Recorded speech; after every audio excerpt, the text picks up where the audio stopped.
మన మాటల్లో అందనటువంటి మ్యాజిక్ తన గొంతులో ఉంటుంది. ద్వాపరయుగం నాటి గురు ద్రోణాచార్యుడి పుత్రుణ్ణి. నా పేరు అశ్వత్థామ. పరకాయ ప్రవేశం చేస్తారు పాత్రల్లోకి, మాటలతో ఒక మ్యాజిక్ చేసేటువంటి ఆర్సీఎం రాజు గారు ఉన్నారు. నేడు ప్రకటించిన జేఈఈ అడ్వాన్స్డ్ ఫలితాల్లో 1 1 1 2 2 2 3 3 5 5 10 లోపు 8 ర్యాంకులతో సంచలన విజయం. ఈ ఫలితాలు మరొకరికి లేవు లేవు లేవు. హనుమాన్ మూవీలో విభీషణ్ చూసిన తర్వాత, కల్కిలో అశ్వత్థామన్ చూసిన తర్వాత హెవీ వెయిట్ ఉన్నటువంటి పాత్రలు ఆ రెండూ కూడా. చిన్న నిప్పురవ్వతో లంకా నగరాన్ని అగ్నిలో అలికినవాడు ద్వాపర యుగంలో శ్రీరాముడికి తోడయ్యాడు. త్రేతాయుగంలో శ్రీకృష్ణార్జునుల రథకేతనమయ్యాడు. ఆ హనుమంతుడు ఇప్పుడు నీకు తోడుగా ఉంటాడు. అశ్వత్థామ నా వాయిస్ కొంత ఆర్టిఫిషియల్, మొత్తం కలిపి మొత్తానికి బచ్చన్ సాబ్ గారి వాయిస్ ఫస్ట్ టైం విని నేను ఆశ్చర్యపోయాను. బచ్చన్ సాబ్ గారి మీద మొత్తం సాష్టాంగ ప్రణామం చేశా. కన్నడ, తమిళ్, మలయాళం అంటే నేను మలయాళం కష్టం అండి. కొరట్టె కొరట్టె కొరట్టె ఇల్లే కొరట్టె అదని చెప్తా ఉన్నారు. కాసేపటి కొట్టేలో ఉన్నాడని చెప్పి నేను. ఇప్పటిదాకా ఎంతమంది ఇలాంటి కళాకారులకు మీ వాయిస్ ఇచ్చారు? ప్రకాష్ రాజ్ గారిని బయట చాలా సార్లు చూసినప్పుడు ఆయనతో సినిమా చూసినట్టుగా ఉంటది. బయట కూడా ఎరా బిర్యానీ అంతా మీరే తినేసారా, బాగా తింటారా, బాగా నన్ను లేపలేదంతకురా, మీకోసమే మీ సినిమాల కోసమనే బయట అన్నార్తుళ్ళా తిరుగుతున్నాను, నన్ను వదిలేసి మీరు తినేసారా అన్నారంట బయట. ఇప్పటిదాకా చేసిన దాంట్లో ఇంత స్ట్రెస్ నేను పెట్టలేదు అనుకున్నది ఏమున్నాయి? ఉపేంద్ర గారికి రక్త కన్నీరు మూవీ. పిల్లలా ఉందా ఇదే అని చెప్పి నేను దగ్గి ఇలా అయిపోయాను. నాకంటే 4-5 కేజీలు ఎక్కువే ఉంటుంది కాథ. గొప్ప గొప్ప ఆర్టిస్టులకి చెప్పిన తర్వాత పఠాన్ మూవీకి షారుఖ్ ఖాన్ కి చెప్పడం అదొక రేర్ ఆపర్చునిటీ. అది కూడా కదా. तुम्हारा बहू के लेके आ रहा हूं मां, क्या करते. విక్రమ్ గారికి చెప్పారా, చెప్పాలి అనేది ఉందా, ఇంకా ఎలా ఉంది అసలు అది? తంగ్లాన్ అని ఒక మంచి బొంబాట్ మూవీ, ప్రతి ఒక్కరూ చూడాల్సిన చిత్రం. ఇండియన్ స్క్రీన్ మీద మరో అద్భుతమైన చిత్రం. చనిపోయిన వాళ్ళకి ఎవరికైనా ఇలా రిక్రియేట్ చేస్తే బాగుంది, నా వాయిస్ తో వాళ్ళకి డబ్బింగ్ చెప్తే బాగుంది అనుకున్నది ఎవరైనా ఉన్నారా అలా? ఒకసారి యాక్చువల్ గా శ్రీహరి గారితో డాన్ సీన్ అనే సినిమాలో ఒక వాయిస్, ఒక సీన్ బ్యాలెన్స్ ఉంది, సెన్సార్కి వెళ్ళాలని చెప్పి నాతో చెప్పించారు. ఎవరు చెప్పారు ఇది? నేను చెప్పినట్టు అనిపిస్తుంది కానీ నా వాయిస్ కాదు, ఎవరు చెప్పలేదు అన్నాడు. తర్వాత ఒక స్వీట్ వార్నింగ్ ఇచ్చారు. Welcome to I dream. మనతో పాటుగా ఉన్నారు very very very special guest ఈరోజు. మామూలుగా మన మాటల్లో అందనటువంటి మ్యాజిక్ తన గొంతులో ఉంటుంది. ఎస్, పరకాయ ప్రవేశం చేస్తారు పాత్రల్లోకి, మాటలతో ఒక మ్యాజిక్ చేసేటువంటి ఆర్సీఎం రాజు గారు ఉన్నారు. రాజు గారు నమస్కారం అండి. నమస్కారం. సో మేము ఆల్మోస్ట్ ఒక 25 ఏళ్ల నుంచి మీ వాయిస్ వింటూ వింటూ వింటూ వచ్చిన, ఎక్కడ ఎవరిని చూసినా ఇది ఆర్సీఎం రాజు గారు వాయిస్ అలా తెలిసిపోతుంది. ఈ మధ్యన 2 చిరంజీవులకు మీరే చెప్పారు, ఒక పక్కన విభీషణుడు, ఒక పక్కన అశ్వత్థామ, సప్త చిరంజీవులు అనుకుంటే 2 చిరంజీవులకి మిగతా 5 చిరంజీవులు కూడా ఉన్నారా లైన్ లో? సినిమా తీస్తే అవకాశం కూడా వస్తుందేమో, చూడాలి వాళ్ళ మీద కూడా. సప్త చిరంజీవులలో 2 చిరంజీవులు మీరే. హనుమాను తెలిసి, విభీషణుడు కూడా 3 అనుకుంటాను. విభీషణుడు కూడా చిరంజీవే. సో ముగ్గురికి మీరే చెప్పేశారు. అంటే హనుమాన్ లో కాదు కానీ విభీషణుడు అండ్ మీరు అన్నట్టు అశ్వత్థామ కలికి. రైట్. హనుమాన్ లో హనుమానికి చెప్పలేదు. చెప్పలేదు. సో విభీషణుడు అశ్వత్థామ అయిపోయారు. నెక్స్ట్ అలా లైన్ లో ఉంది. సో ఫస్ట్ మనము హనుమంతుడి గురించి మాట్లాడుకున్నప్పుడు హనుమాన్ మూవీలో విభీషణ్ చూసిన తర్వాత కల్కిలో అశ్వత్థామన్ చూసిన తర్వాత హెవీ వెయిట్ ఉన్నటువంటి పాత్రలు ఆ రెండూ కూడా. సో మీ వాయిస్ లేనిది అంత లైవ్లీగా అనిపించవు, మాతో కనెక్షన్ కూడా అంత ఈజీగా డెవలప్ అవ్వదు కదా. ఒకరేమో తమిళ్లో ఒక సూపర్ యాక్టర్, ఇంకొకరేమో సూపర్ స్టార్ అమితాబ్ బచ్చన్. ఈ ఇద్దరికి వాయిస్లు చెప్పడం, వాళ్ళకి తగ్గట్టుగా చెప్పడం, అక్కడ మేము కేవలం వాళ్ళ వాయిసే వింటున్నాం, వాళ్ళే డబ్బింగ్లో తెలుగులో చెప్పుకున్నారేమో అనిపించేంత. ఫస్ట్ మీకు ఈ రెండిట్లలో ఏది సెలెక్ట్ చేసుకొని మీరు మాకు డబ్బింగ్ స్టార్ట్ చేసి చూపిస్తారు అసలు లైవ్ లో? అయితే ఫస్ట్ చెప్పిన మూవీ కాబట్టి సముద్రకని గారికే చెప్తాం. హనుమాన్ విభీషణుడు క్లైమాక్స్, ఆల్మోస్ట్ ఆల్ క్లైమాక్స్ ముందు, ప్రీ క్లైమాక్స్ ఆ టైంలో ఆయన చెప్పే డైలాగ్స్ చాలా మొత్తానికి సినిమా హాల్నే ఒక రకంగా ప్రేక్షకులు అందరి చేత ఉర్రు తొలగించిన డైలాగ్ అది. ముందు అదే చెప్తాను. అరికాలు విదిల్చే సముద్రాన్ని లంఘించిన వాడు, రాక్షస సైన్యాన్ని మట్టుపెట్టి రావణుడి సింహాసనాన్ని కంపించినవాడు, చిన్న నిప్పురవ్వతో లంకా నగరాన్ని అగ్నిలో అలికినవాడు, ద్వాపర యుగంలో శ్రీరాముడికి తోడయ్యాడు, త్రేతాయుగంలో శ్రీకృష్ణార్జునుల రథకేతనమయ్యాడు. ఆ హనుమంతుడు ఇప్పుడు నీకు తోడుగా ఉంటాడు, నువ్వు ఒంటరి వాడివా. విభీషణుడు అదొక ఎలివేషన్ కంప్లీట్ గా మనకి అక్కడ ఉంది. ఎవరు హెల్ప్ చేయబోతున్నారు అంతా అందులో వచ్చేస్తుంది. అశ్వత్థామలో మీరు ఇక్కడ ఒక చిన్న విషయం చెప్పాలి. కొంత ఆర్టిఫిషియల్ ఇంటెలిజెన్స్ లో బచ్చన్ సాబ్ వాయిస్ మార్చడం జరిగింది. బట్ ఆల్మోస్ట్ ఆల్ ఆయనకు దగ్గరగా చెప్పాను నేను, బికాస్ బేసిక్ గా నాకు ఒక మిమిక్రీ ఆర్టిస్ట్ గా నా ప్రస్థానం మొదలైంది కాబట్టి ఆ స్టార్టింగ్ లో మాత్రం వాయిస్ ఆర్టిఫిషియల్ చేయాల. యంగ్ అశ్వత్థామ, నువ్వు తలుచుకుంటే నా తండ్రి బతుకుండేవాడు కృష్ణ, ఇవన్నీ మామూలుగానే చేశారు. కానీ ఆ తర్వాత అమ్మాయి ఇంతకు నువ్వెవరని అడిగినప్పుడు చెప్పిన డైలాగు నా వాయిస్ కొంత ఆర్టిఫిషియల్ మొత్తం కలిపి మొత్తానికి బచ్చన్ సాబ్ గారి వాయిస్ ఫస్ట్ టైం విని నేను ఆశ్చర్యపోయాను. ఏంటి ఇలాగా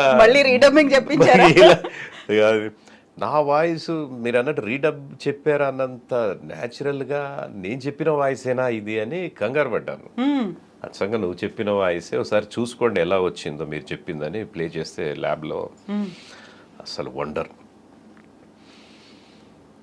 ద్వాపర యుగం నాటి గురు ద్రోణాచార్యుడి పుత్రుణ్ణి, నా పేరు అశ్వత్థామ.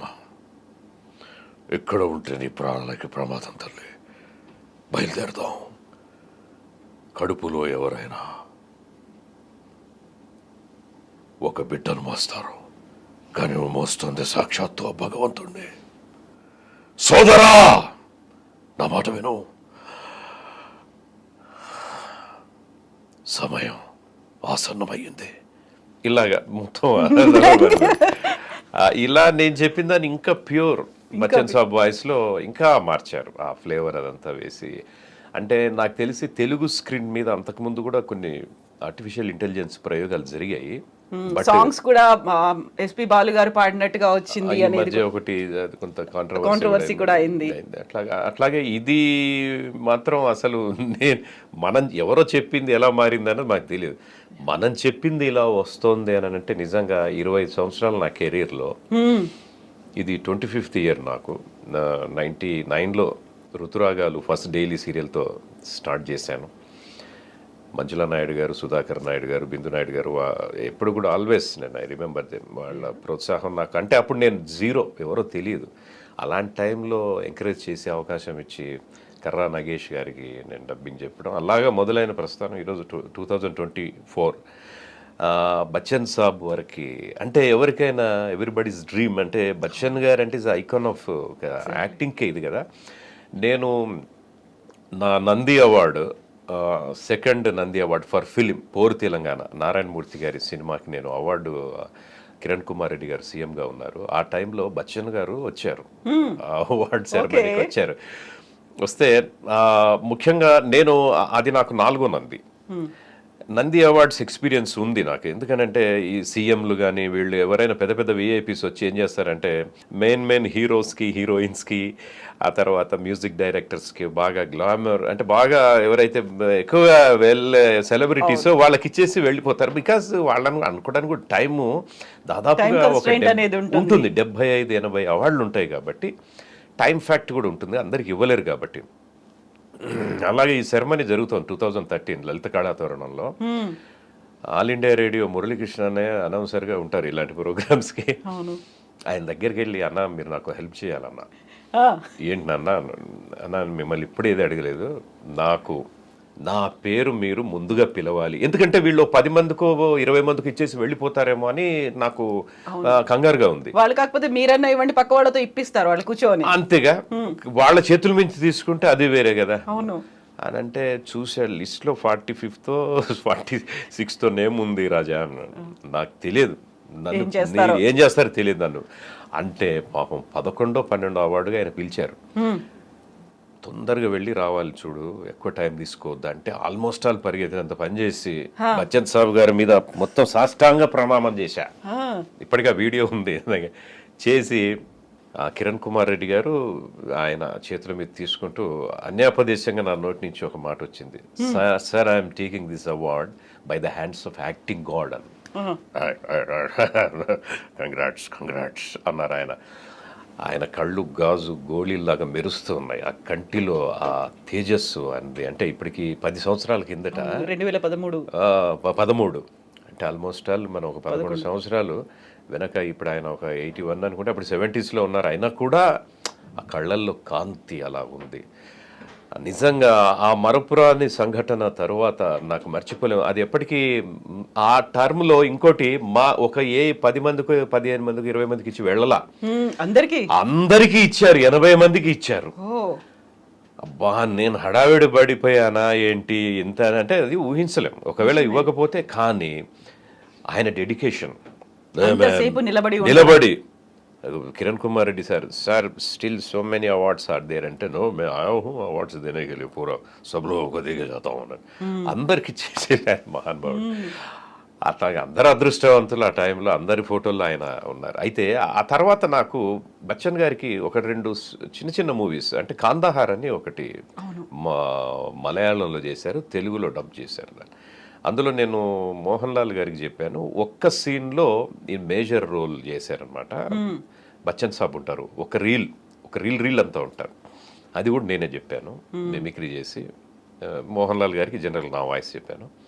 ఆ తర్వాత తెలుగులో సైరా నరసింహారెడ్డి గారిలో నటించాను. సైరా నరసింహారెడ్డి చిత్రంలో చిరంజీవి గారి సినిమాలో ఇందులో చెప్తే అవకాశం వస్తే బాగుంటుందేమో, బచ్చన్ సాబ్ వచ్చారు అని అనుకున్నా. దొరకల అవకాశం. శంకర్ చేశాడు. తర్వాత సరే చూద్దాంలే అంటే ఒక చిన్న యాడ్ ఒకటి వచ్చింది ఆయనది, అది చేశాను. అది అంటే స్టార్ ప్లస్లో వచ్చిన కౌన్ బనేగా కరోర్పతిలో ఒక హిందీ షాయరీని తెలుగులోకి డబ్ చేశారు. కెరటాలకు తల ఉంచితే విజయం ఎప్పుడు నీ దరి చేరదు, సముద్రపు అంచులు చూడనిదే రత్నాలు నీ సొంతం కావు అని ఒక షాయరీ లాంటి దాన్ని ఆయన తెలుగు చెప్పారు. ఇలా చిన్న ఎక్స్పీరియన్స్లు ఉన్నాయి. అనుకోకుండా కల్కిలో చేస్తున్నారని తెలుసు కానీ నేను అనుకున్నాను ఇంకా మనకి ఏమొస్తుందిలే అవకాశం అని, ఎందుకంటే అడగదలుచుకోలేదు. ఇప్పుడు ముందు ఎవరైతే చెప్పారో ఎంక్వైరీస్ ఉంటాయి. అఫ్ కోర్స్ శంకర్ కూడా బాగా చెప్పాడు అందులో. అప్పుడు ఆర్టిఫిషియల్ ఇంటెలిజెన్స్ కూడా లేదు, అదే వెళ్ళిపోతుంది అనుకున్నాను. బట్ ఇది అనుకోకుండా మా ఇన్ఛార్జి ప్రసాద్ అన్న నువ్వు చెప్పాలిరా ఈ సినిమాలో, అదేదో కొద్దిగా ఎక్స్పెరిమెంట్స్ చేస్తున్నారు వాయిస్ మీద కూడా, దాని గురించి అంటే తప్పకుండా చేస్తాను. అయితే ఆ రోజు 3 కెమెరాలు పెట్టి షూట్ చేస్తున్నారు. ఏది డబ్బింగ్ చెప్తుంటే ఏంటి ఇన్ని కెమెరాలు ఇవన్నీ అంటే లేదు, లిప్ మూమెంట్ కూడా మ్యాచ్ అయ్యేలాగా, వెరీ మచ్ మ్యాచ్ అయ్యేలాగా, మైన్యూట్గా కూడా తెలుగే డబ్బింగ్ చెప్తే ఎలా ఉంటుంది అలాగా. నా ఫోటో అడిగారు, అడిగితే నేను ఫోటో ఎందుకండి అని అంటే లేదు స్వప్న దత్ గారు చూస్తారు ఆర్సీఎం అంటే. గతంలో సార్ అశ్విన్ దత్ గారికి చాలా ఇంద్రా నుంచి చెప్పుకుంటూ వస్తున్నాము, పెద్ద రోల్స్ కాకపోయినా తప్పకుండా సార్ వాళ్ళ సినిమాలు అన్ని సినిమాలు చేశాను నేను. అట్లాగే చంద్రబాబు నాయుడు గారికి అప్పుడు ఎలక్షన్స్ టైంలో కొన్ని యాడ్స్ కూడా ఆయనే దగ్గరుండి చేయించారు అశ్విన్ దత్ గారు సూపర్ గుడ్ స్టూడియోలో. సరే అన్న తర్వాత ఓకే మనం వెళ్దాము ఆయనతోనే అని చెప్పేసి మళ్ళీ అది కొద్ది కెమెరాతో అది షూట్ చేశారు. ఎందుకంటే ఇలాగ టెక్నాలజీ చాలా లేటెస్ట్ వాడుతున్నాం దీనికి అని చెప్పారు. ఆ తర్వాత నాగశ్విన్ గారు ఒకరోజు టోటల్ సీన్స్ దగ్గరుండి చెప్పించుకున్నారు. అయితే అప్పుడు sound to sound, audio to audio చెప్పాను, వితౌట్ పిక్చర్. అప్పటికి పిక్చరు అంటే నాకు కొంత ఎక్స్పీరియన్స్ ఉంది, వితౌట్ పిక్చర్ చెప్పటం అనేది కొంత ఎక్స్పీరియన్స్ ఉంది. ఒక్కోసారి చెన్నైలో చేసి వచ్చిన వర్క్ ఏదైనా డబ్బింగ్ మిస్ అవుతే మాకు అక్కడి నుంచి ట్రాక్స్ అవి వస్తాయి, వాటిని మళ్ళీ మేము ఆడియో టు ఆడియో చేసిన సందర్భాలు ఉన్నాయి. ఆ ఎక్స్పీరియన్స్తో చెప్పాను. చెప్పిన తర్వాత వాళ్ళు చాలా ఇన్స్ట్రక్షన్స్ అన్నమాట, ఇలా ఉండాలి ఇలా ఉండాలని. అంతకుముందు నేను నాగశ్విన్ గారు డైరెక్ట్ చేసిన ఎవడే సుబ్రహ్మణ్యం ఫస్ట్ మూవీలో ఒక దూద్ కాశీలో ఉండే ఒక ముసలి ఫారినర్కి డబ్బింగ్ చెప్పించారు ఆయన నాతో. నేను వెళ్తే ఒక మంచి ఇంగ్లీష్, మంచి పాష్ ఇంగ్లీష్, ఫారెన్ ఇంగ్లీష్తో ఒక వాయిస్ వస్తుంది. నేను అన్నాను, డైరెక్టర్ గారు ఉన్నారు ఆ రోజు కూడా, sir that English is very good sir, మరి నాతో ఎందుకు చెప్పిస్తాను, నా ఇంగ్లీష్ అంత బాగుంటుంది కదా అంటే, బట్ ఈ ఏజ్ ఈజ్ నాట్ మ్యాచింగ్ అండి, దట్స్ మై వాయిస్ అన్నారు ఆయన. డైరెక్టర్ గారే చెప్పారు, చెప్పండి sir your English is good, పర్లేదు దట్ మచ్ ఇది కాకపోయినా బట్ యాప్ట్గా ఉంది అన్న, చేశాను. అంటే అది మిక్స్డ్ తెలుగు కూడా మాట్లాడతాడు అతను ఏదో వాళ్ళ ఆవిడ పోయిందని అది ట్రాక్ అట్లాగా. దాని తర్వాత మహానటిలో పాతాళ భైరవి సినిమా షూట్ జరుగుతున్నప్పుడు రామారావు గారిది ఒక డైలాగు, అది నేనే చెప్పాను. ఇలా చెప్పానండి, గతంలో 2 సినిమాలు మీతో చేశానంటే బిట్స్ మాత్రం, ఇది కాదు, ఫుల్ కాదు. ఓకే గుడ్ అండి, ఇది కూడా చేస్తున్నారు మీరు అన్నారు. అప్పటికి నాకు నమ్మకం లేదు ఏమైనా మారుస్తారేమో అని. మొత్తానికి ఆ రకంగా బచ్చన్ సాబ్కి వాయిస్ చెప్పితే ఇంకా మనం డబ్బింగ్ ఎవరెస్ట్ ఎక్కాము అని. అంటే గతంలో బచ్చన్ గారికి సాయి కుమార్ గారు చెప్పినప్పుడు హుదా గవా తెలుగులో డబ్బింగ్ చెప్పారు, ఆయన అద్భుతంగా చెప్పారు. అయినప్పుడు సాయి కుమార్ అన్నయ్య ఎన్ని వేదికల మీద నేను బచ్చన్ గారికి డబ్బింగ్ చెప్పాను అని ఎన్ని 1000 సినిమాలు చెప్పారు. యాజ్ ఏ హీరోగా స్ట్రైట్ కానీ డబ్బింగ్ కానీ కలిపి 1000 సినిమాలు చెప్పి ఉంటారు. ఆయన యాక్టర్గా ఎన్నో హైట్స్ చూశారు. కానీ బచ్చన్ గారికి డబ్బింగ్ చెప్పడం అనేది ఇట్స్ ఎ గ్రేట్ ప్రివిలేజ్లా ఫీల్ అయిన, ఎందుకు అన్నది మాకు ఒక డబ్బింగ్ ఆర్టిస్ట్గా అర్థమవుతుంది ఇప్పుడు. బట్ ఇప్పుడు అది సినిమా అంత పెద్ద హిట్ కావటం, ఈరోజు అందరి అప్లాజ్, కొన్ని చోట్ల చాలామంది అంటే మన వాయిస్తో ఆర్టిఫిషియల్ ఇంటెలిజెన్స్ కాకపోతే ఇంకా ఐడెంటిఫికేషన్ ఈజీగా ఉండే చాలా కాల్స్ వచ్చి ఉండేవి. చాలామంది ఏమనుకున్నారంటే ఆయనే చెప్పారని అనుకున్నారు. బట్ ఏదేమైనా ఇది ఒక కొత్త మార్పు dubbing side. I can say that it is a new enhancement, whatever, new modification లేదా metamorphism of the dubbing, whatever. మొత్తానికి ఒక రూప విక్రియ సైన్స్లో అంటాం కదా, అలా జరిగింది. చూడాలి ఫ్యూచర్లో ఈ ఆర్టిఫిషియల్ ఇంటెలిజెన్స్ అనేది ఇంకా ఎలా వెళ్తుంది అన్నది. మొత్తానికి థియేటర్ మీద బిగ్ స్క్రీన్ మీద చూసుకున్నప్పుడు ఎలా అనిపించింది? మీరు చెప్పుకున్నప్పుడు ఆడియో టు ఆడియో చెప్పుకున్నారు, ఆ తర్వాత బోల్డ్ అంతా టెక్నాలజీని యూస్ చేస్తున్నారని మాత్రం తెలుసు. బట్ బిగ్ స్క్రీన్ మీద అమితాబ్ బచ్చన్ గారిని చూస్తూ మీ వాయిస్ వింటున్నప్పుడు కలిగిన అనుభూతి ఎలా ఉంది అసలు? చాలా అద్భుతం. నేను ఫ్యామిలీతో వెళ్ళాను మూవీ. ఎప్పుడు నేను చేసిన ప్రతి cinema my Mrs Uma and Tani, Chikki, మా పిల్లలతో కలిసే వెళ్తాను నేను. నలుగురం కంపల్సరీ వెళ్ళాల్సింది, ఏం తక్కువ ఒంటరిగా వెళ్ళి చూడడం అనేది. ఫస్ట్ నేను రావడం, కార్ పార్క్ చేసి రావడం లేట్ అయింది. మా పాప చెప్తోంది ఫస్ట్ మీ డైలాగ్తో స్టార్ట్ అయింది అన్న అని చెప్పాను. సెటిల్ అయ్యి కూర్చొని చూసాము ఆ సీను, చాలా చాలా ఆనందం వేసింది. బట్ అది నా వాయిస్ యాజ్ ఇట్ ఈజ్గా ఉంది. ఆ తర్వాత వచ్చే సీన్స్ చూస్తుంటే అసలు థ్రిల్. అంటే ఇంత బిగ్, మీరు అన్నట్టు మామూలుగా డబ్బింగ్ చెప్పినప్పుడు ఇంత బిగ్ స్క్రీన్స్ ఉండవు. బట్ ఆ బిగ్ స్క్రీన్ మీద ఆ ఫ్యూజన్, ఆ సౌండ్లో, డాల్బీ సౌండ్ సిస్టంలో వింటూ ఉంటే ఇంకా అసలు ఒక గొప్ప అనుభూతి. అంటే చాలా సినిమాలు నేను బాంబే యాక్టర్స్కి చాలామందికి చేస్తున్నాను. ముఖేష్ రుషి, ప్రదీప్ రావత్, ఆశీష్ విద్యార్థి, అట్లా తెలుగులో సుమన్ గారికి కానీ ఇంకా నంబర్ ఆఫ్ ఆర్టిస్టులకు చెప్పాను. కానీ ఇది ఒక డిఫరెంట్ ఫీల్ అనమాట. ఇది చాలా కంప్లీట్గా ఇది మాటల్లో చెప్పలేంది, నో వర్డ్స్. మొత్తానికి కోరిక కూడా నెరవేరింది. బచ్చన్ గారికి చెప్పామన్నా ఇది. అవును కదా, అప్పుడెప్పుడో ఆయన్ని కలవాలనుకున్నారు, బట్ ఇప్పుడు ఆయనకే మీ గాత్రం అనేది ఇవ్వడం అనేది ఒక డ్రీమ్ అంతే. డ్రీమ్ అది చాలా. ఇప్పటిదాకా ఎంతమంది ఇలాంటి కళాకారులకు మీరు వాయిస్ ఇచ్చారు? I'm talking only on big screen కి సంబంధించి, ఓన్లీ సినిమాలకి, సీరియల్ మిగతా యాడ్స్ అనేవి తర్వాత మాట్లాడుకుందాం. దాదాపు ఒక నేను చేసింది 1000 సినిమాలు ఆల్మోస్ట్ ఆల్ కంప్లీట్ అయినాయి. డబ్బింగ్ స్ట్రైట్ అన్నీ కలిపి నా కెరీర్ బిగినింగ్ నుంచి కూడా దాదాపు నేను రిపీట్ అయిన ఆర్టిస్టులు ఒక 200 దాకా ఉన్నా. ఒక 800 మందికి చెప్పినట్టే మనం కొత్తగా. మొత్తానికి ఒక 800 ఆర్టిస్ట్ ఆల్మోస్ట్ ఆల్. ఇది గాడ్స్ గిఫ్ట్, నటరాజు ఆశీస్సులు, వాగ్దేవి కటాక్షం అని అనుకుంటాను. ఎందుకంటే ఒక నటుడు జీవితంలో తను నటించిన దానికి తను అద్భుతంగా డబ్బింగ్ చెప్పుకుంటాడు. అది పరిపూర్ణమైన నటన. అది అల్టిమేట్గా దాన్ని మనం కాదనలేము. కానీ ఒక డబ్బింగ్ ఆర్టిస్ట్కి ఒక అదృష్టం ఏంటంటే ఇంతమంది ఆర్టిస్టులకి మనం వాయిస్ ఇవ్వగలగడం. At the time of dubbing, వైలెట్ డబ్బింగ్, ఆ నటుల గొప్పతనం ఏంటో మనకి తెలిసి రావటం. ఒక్కొక్కళ్ళు ఒక్కొక్క పుస్తకం అనంటే మనం ఒక 1000 పుస్తకాలు చదివినట్టే మనం. అసలు ఎంతమంది మహానటులు, వాళ్ళ ఏం నటన, అసలు ఎందుకు ఇంత గొప్ప వాళ్ళు అయ్యారు వాళ్ళు. నేను చాలా సినిమాలు ప్రకాష్ రాజ్ గారికి నేను ట్రాక్స్ చెప్పాను. అందులో 1-2 రిలీజ్ కూడా అయినాయి. యముడు ఒకటి అందులో. అయితే అసలు ఆయన అంత గొప్ప నటుడు ఎందుకు అయ్యాడని తెలియాలి అని అంటే చూసే ప్రేక్షకుడు స్క్రీన్ మీద ఆయన పర్ఫార్మెన్స్ మాత్రమే చూసి అనుభూతి చెందగలుగుతాడు. బట్ మేము యాజ్ ఎ డబ్బింగ్ ఆర్టిస్ట్గా బిట్ టు బిట్ ఆ డెప్త్లోకి వెళ్తున్నప్పుడు ఎందుకు వీళ్ళు ఇంత గొప్ప నటులు అయ్యారు అన్నది ఇంకా క్షుణ్ణంగా పరిశీలించే అవకాశం దొరుకుతుంది.